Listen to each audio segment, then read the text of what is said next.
شریف خاندان کے خلاف نیب کے تحقیقاتی افسر کی پہلی عبوری رپورٹ میں کیا ہے؟ یہ رپورٹ شریف خاندان کے لیے مشکلات پیدا کرے گی یا پھر اس رپورٹ سے ان کا کیس آسان ہو جائے گا؟ یہ رپورٹ کیس کا رخ بدل دے گی یا پھر کچھ بھی نہیں ہوگا؟ ہمارے پاس موجود نیب لاہور کے افسر کی پہلی تحقیقاتی رپورٹ موجود ہے، جس میں لنڈن فلیٹس کے حوالے سے نیب نے اپنی تحقیقات کی ہیں۔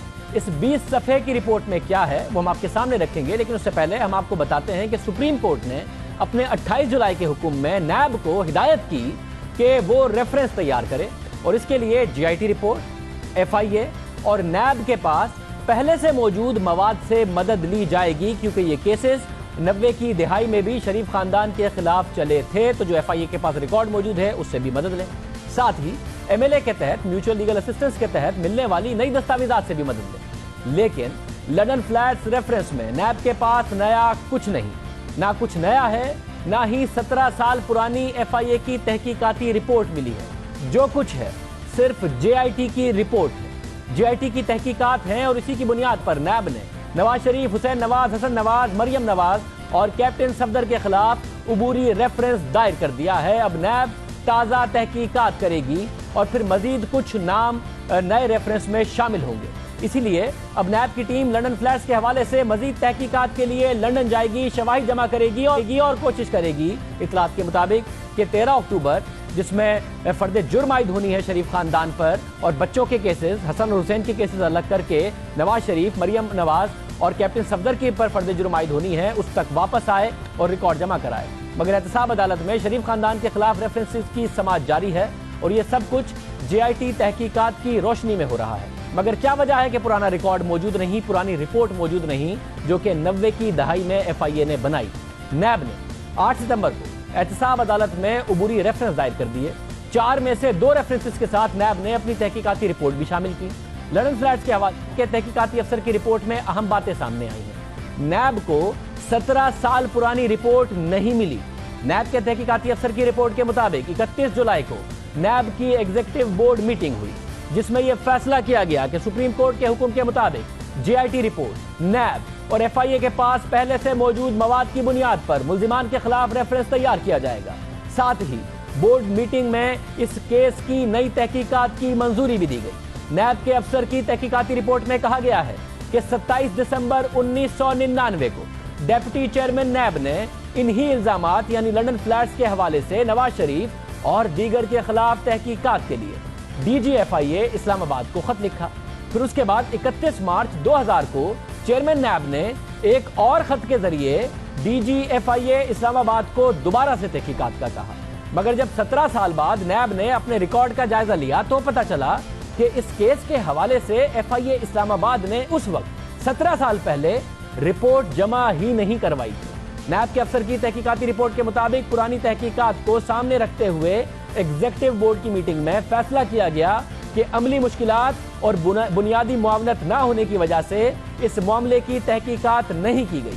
اس لیے پروسیکیوشن ڈویژن نے یہ تجویز دی کہ نیب لاہور کو نئی تحقیقات کی اجازت دی جائے، یعنی پرانی رپورٹ کا ریکارڈ نہیں ہے۔ مشرف کے دور میں یہ رپورٹ ایف آئی اے نے کیوں نہیں جمع کرائی، یہ سوال ہے۔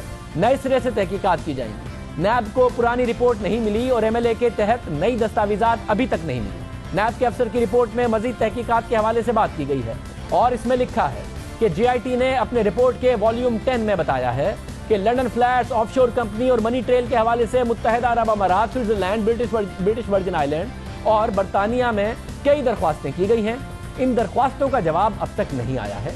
جو جواب آیا تو سپریم کورٹ کے حکم کے مطابق اس پر تحقیقات کر کے ضمنی ریفرنس میں شامل کر لیا جائے گا۔ یعنی ریفرنس کی تیاری تک نیب کو ایم ایل اے سے بھی نیا کچھ نہیں ملا، اور نیب کے افسر کی رپورٹ کے مطابق تحقیقات کے دوران ملزمان اور مختلف گواہوں کو طلب کیا تاکہ وہ اپنے بیانات ریکارڈ کر سکیں، جس میں نیشنل بینک کے صدر سعید Ahmad, Pakistan sugar mill association کے chairman Javed Kiyani, F I A Peshawar کے ڈائریکٹر بشارت محمود شہزاد اور Mutar Raza Khan advocate, J I T کے سربراہ واجد ضیاء اور ایڈیشنل ڈائریکٹر نیب اسلام آباد شکیل انجم پیش ہوئے، اپنے بیانات ریکارڈ کرائے۔ جے آئی ٹی کے سربراہ نے اپنی ساری رپورٹ کو اون کیا کہ اس میں جو بھی حقائق بیان کیے گئے ہیں میں اس کو مکمل طور پر اون کرتا ہوں۔ نیب ریفرنس نے پھر نیب کے افسر نے اپنی رپورٹ میں ملزمان کی غیر حاضری کے بارے میں لکھتے ہوئے کہا کہ ملزمان یعنی شریف خاندان